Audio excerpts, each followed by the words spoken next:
The Pacific Ocean is the new arena for global power plays. Superpowers like the US and China dominate headlines with their military maneuvers and economic rivalry, but while the world watches these giants, a quieter force is at work.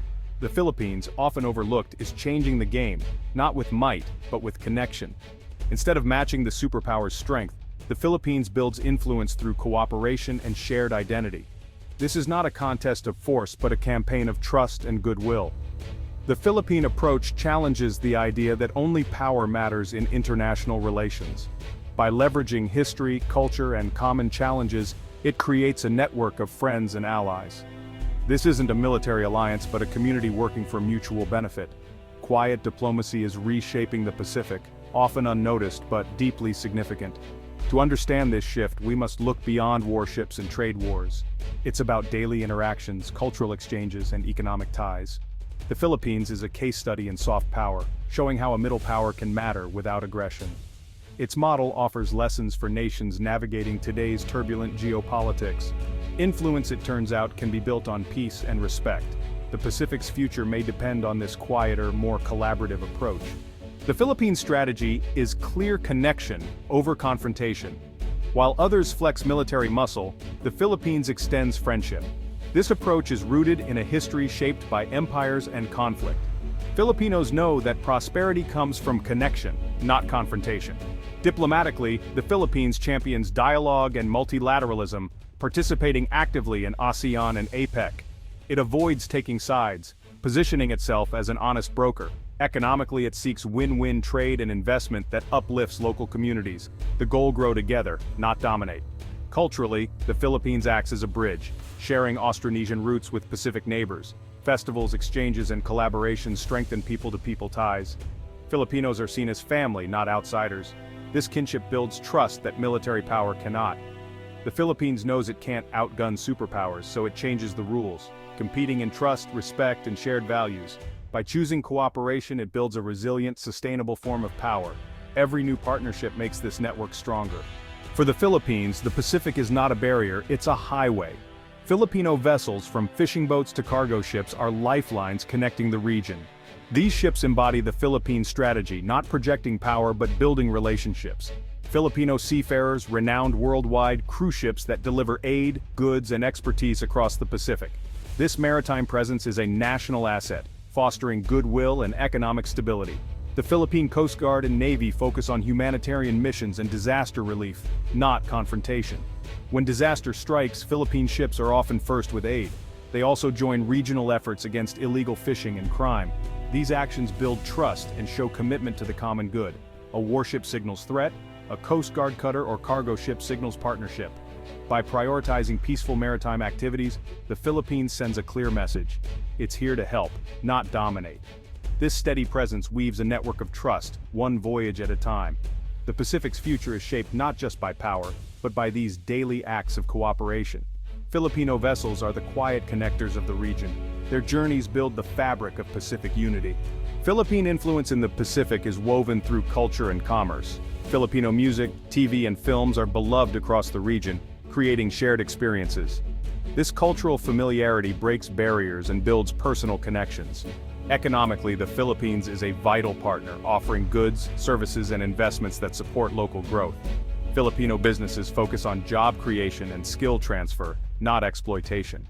The Filipino diaspora, millions strong, live and work throughout the Pacific. They are nurses, teachers, engineers, and entrepreneurs integrating into local communities.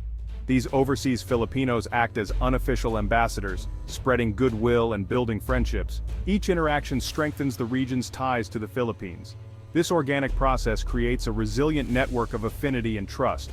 The result, when Pacific leaders seek partners, they see the Philippines as a friend, not a threat. This soft power is potent and enduring. It's built from countless daily connections, not grand gestures. The Philippines' cultural and economic threads bind the Pacific together. The Philippines' Pacific ties run deep, rooted in shared Austronesian heritage. This common ancestry links the Philippines to Pacific peoples from Madagascar to Easter Island.